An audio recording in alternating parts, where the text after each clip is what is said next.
This article is from Kotaku.com and it says Microsoft wins court battle against FTC over Activision Blizzard acquisition.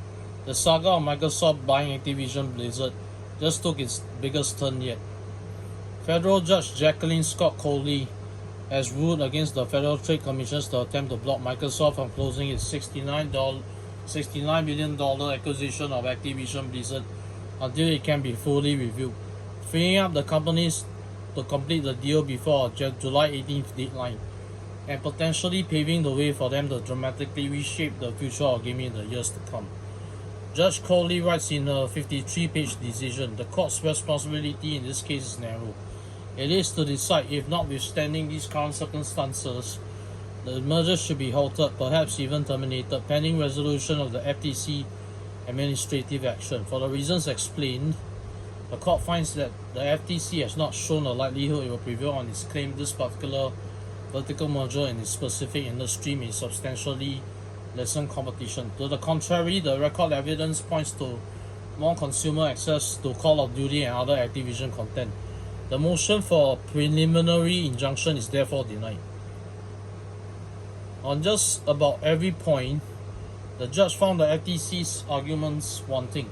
In particular, she was unmoved by Harvard economics professor Robin Lee's analysis that Microsoft will have a financial incentive to make Call of Duty and Xbox console exclusive, and wrote that it failed to take into account plans for the franchise to remain on PC, come to Switch, and be accessible through cloud gaming.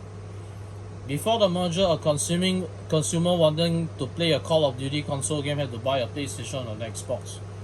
Judge Coley wrote, after the merger, consumers can utilize the cloud to play on the device of choice, including it is Nintendo or the Nintendo Switch. Perhaps bad for Sony, but good for the Call of Duty gamers and future gamers.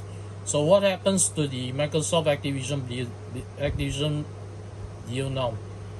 The FTC can try to appeal the ruling and still has its own antitrust lawsuit in the works, but both appear unlikely at this juncture to derail the deal. The last obstacle in Microsoft's way, the Competition and Markets Authority CMA blocking the deal in the UK, also appears to be disappearing. Microsoft President Brad Smith tweeted that it is currently set to negotiate the CMA on final remedies to win back approval for the deal. We are grateful to the court for swiftly deciding in our favor, Microsoft Gaming CEO Phil Spencer tweeted after the decision was announced. The evidence showed the Activision Blizzard deal is good for the industry, and FTC's claims about console switching, multi-game subscription services, and cloud don't reflect the realities of the gaming market.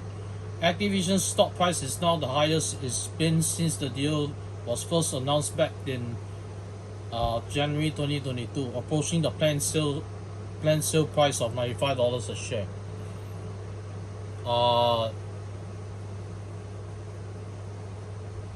Okay, so it says here on our statement, Brad Smith's statement on this decision. Our statement on the mutual request of the CMA for a pause of our appeal in the UK.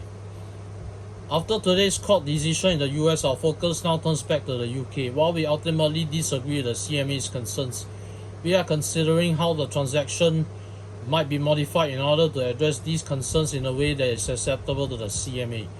In order to prioritize work on these proposals, Microsoft and Activision have agreed with the CMA that the stay of the litigation in the UK will be in the public interest, and the parties have made a joint submission to the Competition Appeal Tribunal to this effect.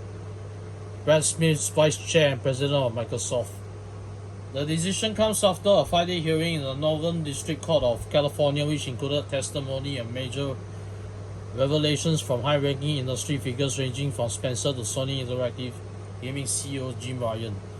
The FTC tried to argue that Microsoft's deal to buy Activision Blizzard would have wide-ranging consequences that would harm consumers and lead to less competition in the console game market, while Microsoft defended the acquisition, claiming it was a necessary strategic move to counter Sony's dominance with the PlayStation 5. Much of the proceedings revolved around debating whether high-end console gaming, Xbox and PlayStation, should be considered separately from PC, Nintendo Switch and other hardware, and whether franchises like Call of Duty are popular and profitable enough to single-handedly swing momentum from one company to another. At one point while on the stand, Spencer even held up his hand and promised the court he would not remove Call of Duty from PS5, even as Microsoft and Sony struggled to agree to future licensing terms for the franchise behind closed doors.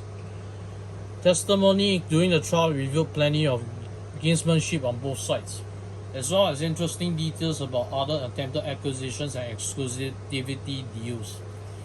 Prior to making an offer for Activision, court documents revealed that Microsoft had also discussed buying Japanese publishers Sega and Square Enix.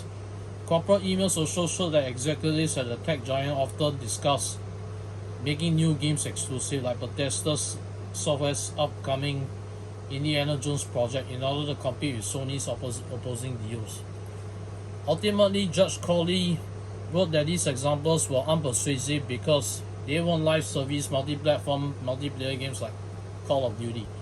She instead cited Minecraft's continued non-exclusive availability as a counterexample, while the FTC argues Microsoft's past conduct following similar transactions also demonstrates its slightly anti-competitive nature, presumably referring to the ZeniMax acquisition. This ignores the Mojang Minecraft acquisition she wrote.